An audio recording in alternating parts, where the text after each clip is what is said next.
troisième et dernière partie de l'Africa Newsroom. Nous sommes toujours en compagnie de Alassane Sall, médecin, de nos éditeurs et Daouda Tal et Gracien Okendirisa. Et tout de suite, direction le Sénégal, qui est parmi les pays d'Afrique de l'Ouest qui enregistrent le plus fort taux de dépôt dans les institutions de microfinance. Le montant de ces dépôts avoisine désormais les 250 millions de francs CFA. Et dans les autres pays de l'Union économique et monétaire ouest-africaine, la tendance est également à la hausse. Et Mefa Kofi. Au sein de l'Union monétaire ouest-africaine, le secteur de la microfinance se porte au mieux. Selon le rapport de décembre 2014 de la BCEAO, la Banque centrale des États de l'Afrique de l'Ouest, les bénéficiaires des prestations d'institutions de microfinance sont passés à 14,4 millions contre 12,7 millions en 2013. Et le montant total des dépôts collectés auprès d'un échantillon de 126 systèmes financiers décentralisés de l'UMOA est évalué à 855,7 milliards de francs CFA, soit environ 6,3% du montant total des dépôts détenus par les établissements de crédit de l'Union au cours de la période 2013. La hausse et la mobilisation des encours de dépôt montrent que la microfinance constitue une véritable intermédiaire financière qui permet de mobiliser des ressources, des agents à capacité de financement qui sont généralement des personnes à faible revenu. Et la mobilisation se fait des agents à capacité de financement qui sont certes des pauvres, mais cette mobilisation permet d'orienter les épargnes sous forme inactive, souvent thésaurisées, vers ceux qui ont besoin de financement qui sont aussi généralement des pauvres. Au Togo, par exemple, les dépôts ont enregistré une hausse de 12% contre un encours de dette estimé à 7,7%, une situation relativement positive. Le problème n'est pas seulement de voir les encours de crédit, mais il faut aller au-delà en regardant un peu le portefeuille à risque. Si nous prenons par exemple le cas du Togo, il est certes vrai qu'il y a une progression dans l'encours de crédit, mais depuis les incendies des grands marchés de Lomé et de Kara, on constate que le portefeuille de risque dans ces pays-là est en train de se dégrader parce que la plupart des activités financières se retrouvent dans ces deux marchés. Toujours selon le même rapport, au Togo, au nombre des institutions de microfinance en difficulté et sous administration provisoire en fin 2014, une seule a été répertoriée pendant que le Sénégal enregistre 2 et le Mali 3. Daouda, est-ce que c'est un bon signe lorsque les bénéficiaires de la microfinance augmentent ?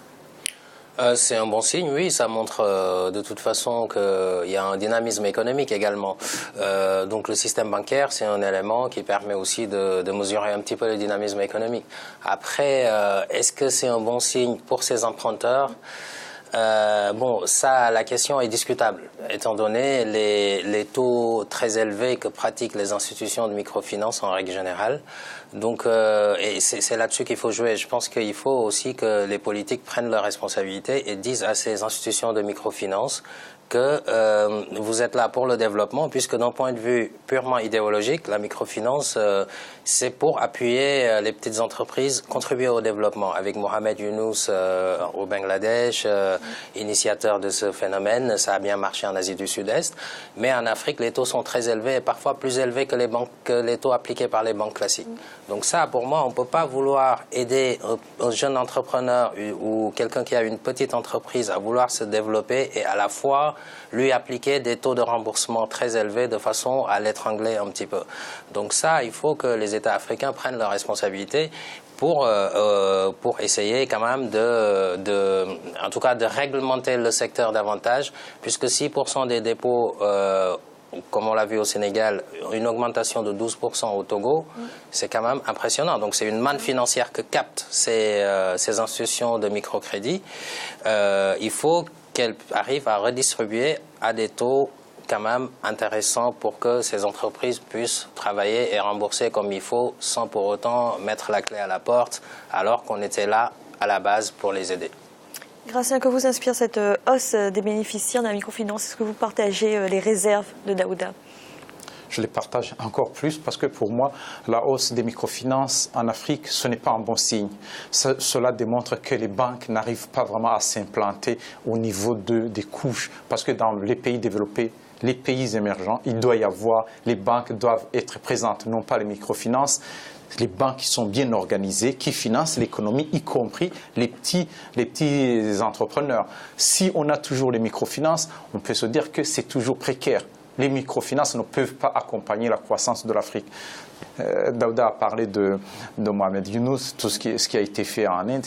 Pour moi, ça a été un échec parce que le système a dérapé complètement. On a emprunté pour faire des mariages, pour faire autre chose. C'est-à-dire qu'il y a beaucoup d'emprunts qui ne peuvent pas être remboursables. Pour moi, il faut que progressivement les microfinances laissent la place aux banques, que les banques aillent jusque dans le coin, chez les paysans, chez les ouvriers, pour que chacun se sente responsable, disons, de l'épargne, puisse épargner au lieu de garder l'argent chez soi. Donc, en même temps que chacun se dise, je peux avoir un petit prêt pour envoyer mon enfant à l'école, pour acheter une vache, pour acheter la terre. Une façon de rentabiliser, aussi une façon de faire entrer l'argent partout, mais dans un système bien structuré.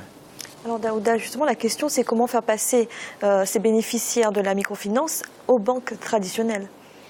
Il faut, là aussi, bon, après, il faut que les banques, il faut améliorer le taux de bancarisation en Afrique. Il est clair qu'on ne peut pas non plus, bon, forcément imposer aux banques classiques d'appliquer des taux très en deçà. C'est ça l'idéal. Mais il faut sensibiliser la population pour qu'elle arrive à se bancariser. Mais pour que la population se bancarise, il faut qu'elle ait confiance aussi aux banques. Et il ne faut pas qu'elle soit vue comme un sujet sur lequel on peut faire des affaires, on va dire. Donc c'est un ensemble de choses. Maintenant, on le sait très bien que les banques prennent beaucoup trop. Il y a une loi qui est passée en Afrique de l'Ouest qui, du coup, supprime un certain nombre de frais, des agios, frais de tenue de compte, un certain nombre de choses. Donc là-dessus, ça a été aménagé. Mais effectivement, il faudrait arriver à, par exemple, en tout cas, permettre l'accès à la une meilleure bancarisation. Grâce rapidement. Au niveau des taux d'intérêt, en Afrique, il y a les taux d'intérêt sont élevés, mais on sait bien que l'argent, ce sont les banques centrales qui les prêtent aux banques privées pour prêter.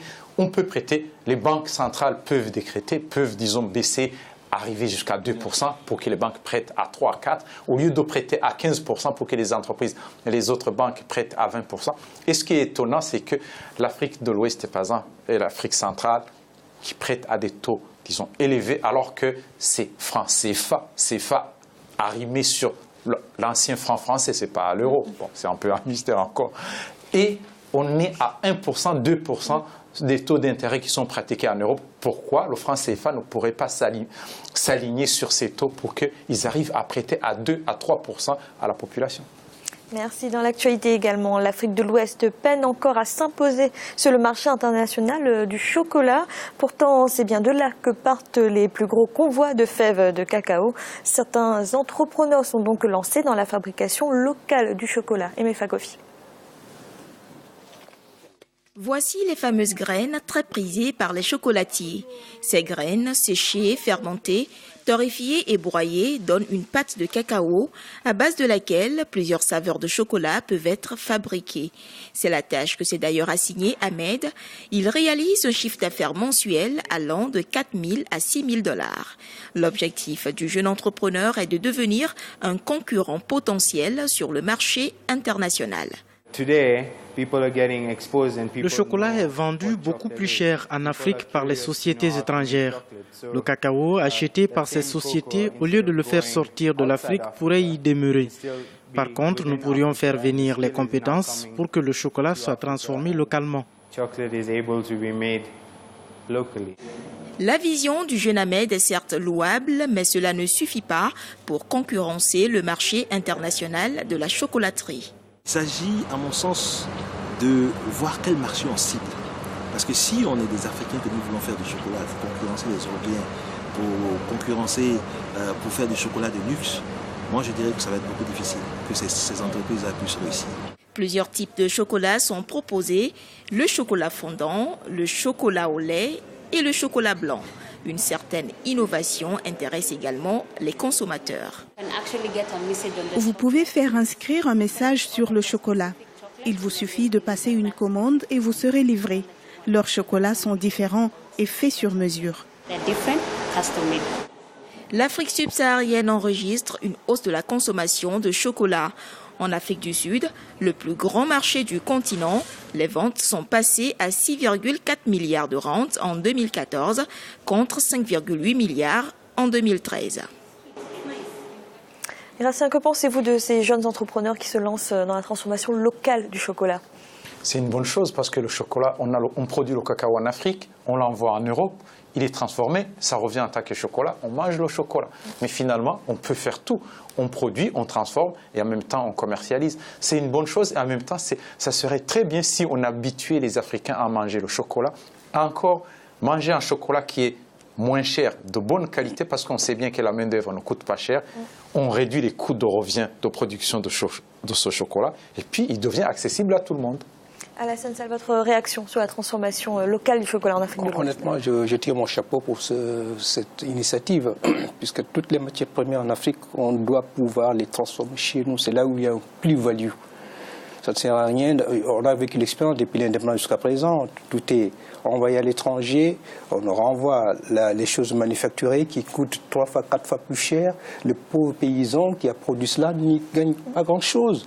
Donc qu'il y ait des initiatives de ce type, je crois que c'est le rôle des États de favoriser le développement de l'initiative privée pour la transformation des produits de chez nous. C'est comme ça qu'on va se développer. Ça, c'est clair, des initiatives comme ça, il faut les accompagner, il faut les encourager. Effectivement, et à la limite, d'essayer de créer des joint ventures quand il y a des entrepreneurs africains avec des entrepreneurs des pays qui ont l'expertise, d'essayer de trouver des joint ventures pour délocaliser la transformation chez nous. Je crois que c'est formidable. Il faut saluer ce type d'initiative et c'est par là qu'on va développer, ça c'est clair. Merci. Et tout de suite, notre chiffre du jour, le déficit commercial de l'Algérie a explosé au premier trimestre 2015, annoncé à 341 millions de dollars il y a un mois. Il s'est finalement établi à 1,73 milliard de dollars avec une baisse de 30% de ses recettes d'exportation, notamment d'hydrocarbures. Le pays n'arrive plus aujourd'hui à couvrir sa facture d'importation. Daouda, ce sont des chiffres alarmants ou pas? Oui, ce sont des chiffres alarmants. Quand il y a un déficit important de la balance commerciale, c'est toujours un problème. Ça veut dire que, effectivement, en tout cas pour le cas de l'Algérie, les exportations qui baissent en valeur de 30%, ça reste problématique puisque les hydrocarbures représentent quand même 2/3 des recettes budgétaires de l'État. Donc là, ça veut dire des projets, des coupes budgétaires, des projets qui ne seront pas réalisés vis-à-vis de la demande sociale ou des initiatives de ce type. Faut souligner aussi que dans le même temps, il me semble que les importations ont également baissé, mais de l'ordre de 9%, on va dire. Donc quelque part, c'est dommage que cette baisse des importations qui semble être une bonne nouvelle doivent faire face à une augmentation de ces on va dire à une baisse en termes de valeur des exportations. Ça, c'est très compliqué au niveau de la balance commerciale. Gracien, est-ce que cela confirme la mauvaise passe que traverse l'économie algérienne? Oh, pas du tout, ce n'est pas du tout la mauvaise passe. On va distinguer le déficit commercial du déficit budgétaire. Il ne s'agit pas d'un déficit budgétaire, un déficit commercial. Il faut surtout se demander qu'est-ce qui est dans cette balance, qu'est-ce qui est dans ce panier d'importation de l'Algérie. Il faut dire que dans ce panier, il y a beaucoup d'armements. L'Algérie a beaucoup augmenté des importations d'armements, en principe qui tournent autour maintenant de 13 milliards. C'est-à-dire que dans ce déficit, le différentiel d'augmentation d'importation d'armements pèse déjà dans ce déficit. Si on réduit, on maintient le même niveau d'importation d'armes en Algérie, on n'a pas de déficit commercial, c'est-à-dire que ce n'est pas du tout alarmant. Il y a un levier pour jouer, pour faire en sorte que se retrouve à la normale. Merci messieurs, c'est à présent la fin de cette émission. Demain, retrouvez le 4e volet de cette semaine consacrée aux personnes en situation de handicap sur le continent. Alassane Sall, merci d'avoir été avec nous. Merci. Daouda, merci également. Merci Fanny, bonsoir à toutes et à tous. Et Gracien, merci. Merci Fanny, bonsoir à tous. Et merci à vous de nous avoir suivis. À bientôt dans l'Africa Newsroom.